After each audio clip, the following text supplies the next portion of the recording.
So, Miranda, I was up late last night, clearing my inbox out. Because I get so many emails. It seems like daily I get emails, marketing emails. And so I want to talk about that today. Just what is the benefit of sending marketing emails? How many is too many? Just kind of want to dive into that topic. Yeah, that's a great one. I mean, who doesn't hate spam email, right? Yeah. Turns out email marketing is one of the best strategies that you can use to market your business in just about any industry, and we're going to tell you why.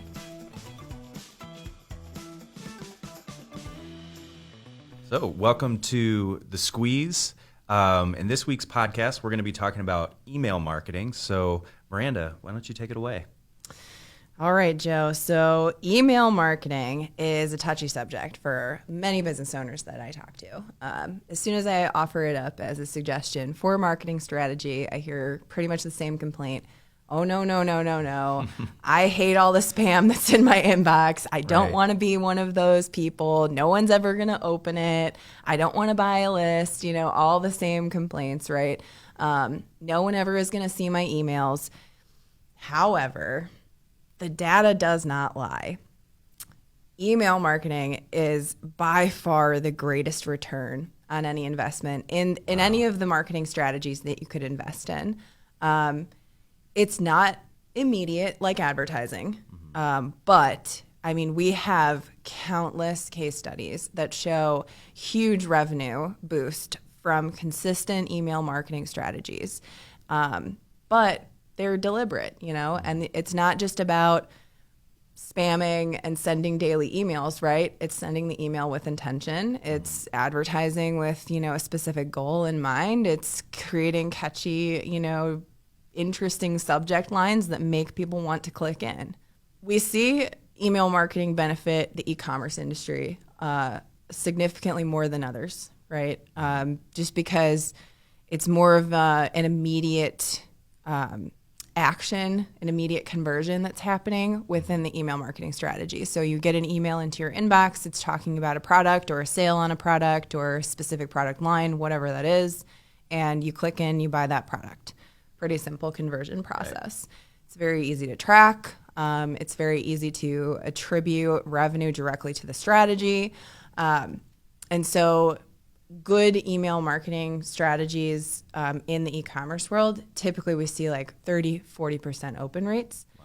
Even ones with lower open rates than that, though, have shown revenue increases for clients. And so it's an important strategy to incorporate with any e-commerce strategy, really. It can become expensive, but it's definitely something that almost every e-commerce marketer is going to need to do at some point to grow their business. So there are lots of different types of emails. So I'm sure like many of the ones that you're deleting are going to be like just the generic content ones, or new product announcements of places that you don't shop very often or whatever. But I mean, you and I were just discussing earlier the Kohl's emails. Right. You know? So how many times have you seen a Kohl's email come through your inbox, you know? Twice a day, every day. Right. 365. Right. But there is that one every 30 emails or so that's like an amazing coupon. Right. And so that's why people don't unsubscribe to those lists, or, you know, Gap or Banana Republic. They have similar strategies where, you know, their strategy is the constant bombardment into the inbox because they know that everybody's not going to open all of those emails, that they're going to get, you know, a few people to click on this one and a few people to click on this one, but the volume of what they're doing is still increasing their revenue, right? It's a volume strategy over a targeted strategy. Yep. However, you can take a different approach to that, and the beauty of e-commerce today is that we have the ability to track purchases based on the individual user, right? And repeat purchases and suggest products based on the purchases, right? So like, let's say you have a Bath and Body product that you're selling. Well, we know that those are finite goods, right? And so once you use them, you hope that somebody purchases that again. Right. And so we can reasonably estimate that within 30 days, that person's going to be thinking about making a repeat purchase of the body product, maybe not that specific one, but if we can get in front of that customer in 30 days time and say, hey, it's time to replenish, you know, we have a better chance of creating that repeat customer than if we just kind of left them alone, right? And if you leave them alone, chances are somebody else is going to step in. Excellent point. And that is what I always tell my business owners is that somebody else is going to get in front of them, you know? Right. And I mean, you can't really worry about being annoying with your marketing messaging. The thing about people who complain is that, you know, the people who complain are always louder and more forceful with their complaints, but they're in the minority most of the time. So like, let's say you're sending out a newsletter every week. If one person reaches out to you and complains, I have a lot of business owners that will go, oh no, we need to stop this because I've had a complaint, right? But you're not hearing from the 50 other people who were enjoying and opening and reading your newsletters, right? And you really can't focus on that one miserable person who has to send in the complaint, right? Yeah. So what we know is that email marketing does produce results, right? There are a few factors that are caveats here. So the size of your list is, you know, a determining factor on how successful your email marketing campaign is going to be. Your content, you know, if you're using the same content every single time, it's going to become stale. It's going to become repetitive. People are going to unsubscribe, and your setup and platform is actually really important here. So sometimes email marketing is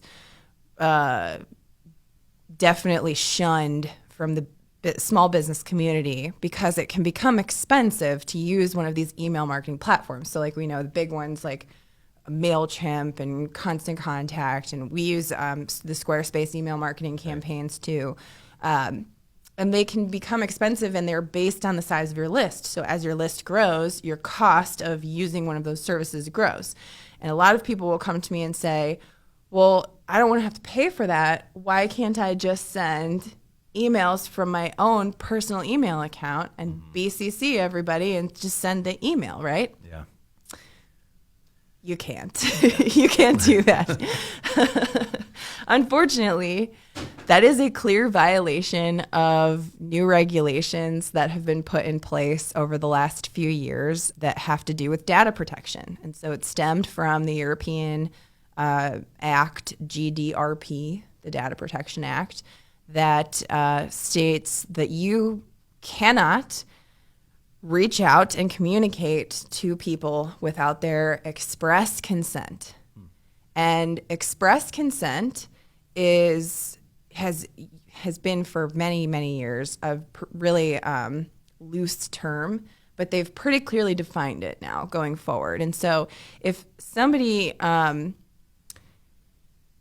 you their business card, for instance, and then you put that into your marketing list, technically the rule is that they must then opt in. You must send them a list agreement, so like a subscribe confirmation via your email marketing platform in which they are confirming that they will take marketing emails from you.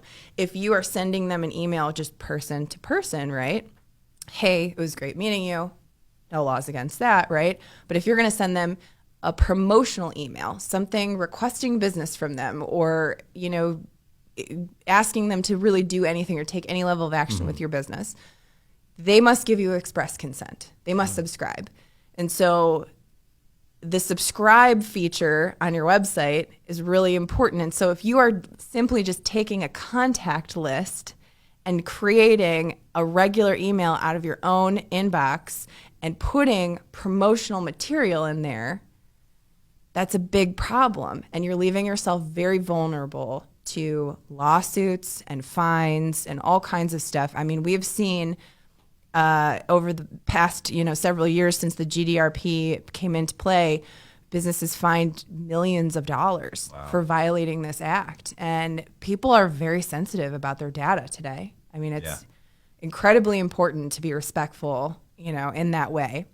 If you don't have a way, so if you're sending that email and that person can't get off of that email thread on their own, unsubscribe, right, then you're violating that act, right? And so it may be expensive. Sometimes it's a hard pill to swallow, but if you do want to do any level of email communications for your marketing or promotions, you have to go through the proper channels.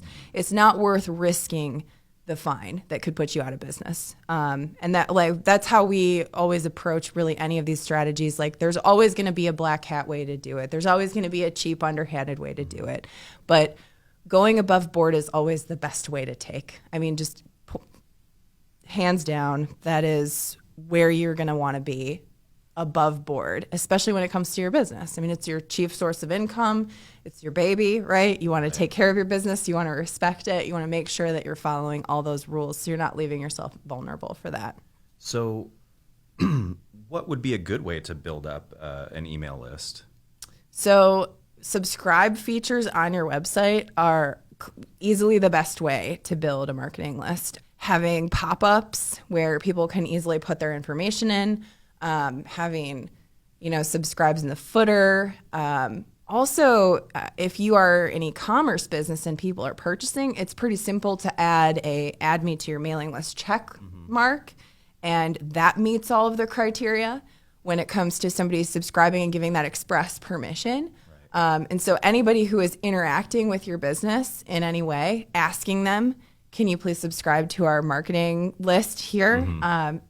Is a great way to start building that list.